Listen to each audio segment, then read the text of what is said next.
Hey everybody, it's day 6 of our devotional time that we're doing through the book of Philippians. I trust that you're doing well and that you had a good day and had a good start to this day so far.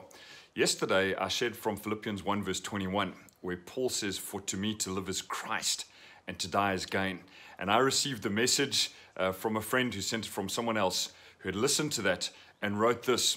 They said, "The word that Steve shared yesterday reminded me of when I got saved, when I became a Christian 20 years ago inside my tavern doing stock taking."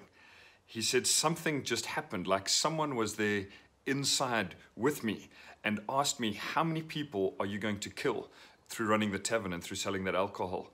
He says, "I started weeping, and by that time all these people came by. I wept throughout the night, slept at 5 a.m. and I surrendered."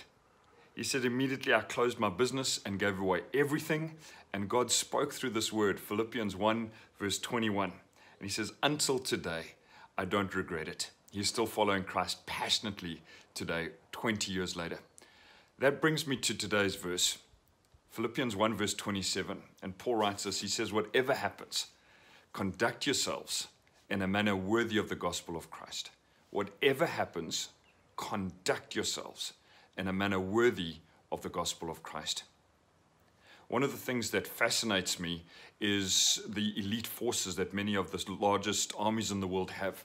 In the US, that's the Navy SEALs. And to become a Navy SEAL, you've got to go through an exceptionally grueling amount of training. But the first part of that training, 5 weeks in fact, is the indoctrination phase, where all of the recruits are taught the ways and the thinking of what it means to be a Navy SEAL.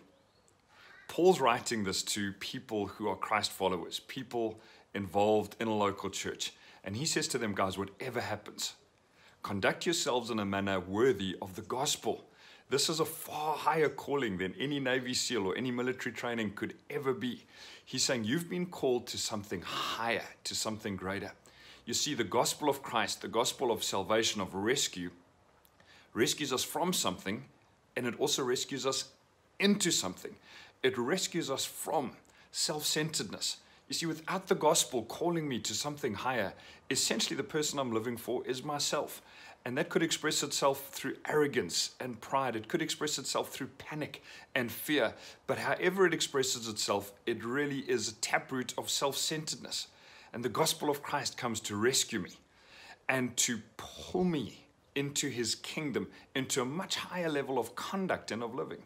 So Paul reminds us through this verse, he says, whatever happens, conduct yourselves, behave, carry out your lives in a way that reflects the glorious gospel of Christ.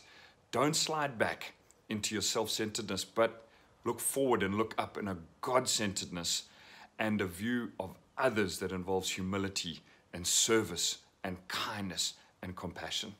So today, whatever happens, conduct yourself in a manner worthy of the gospel of Christ.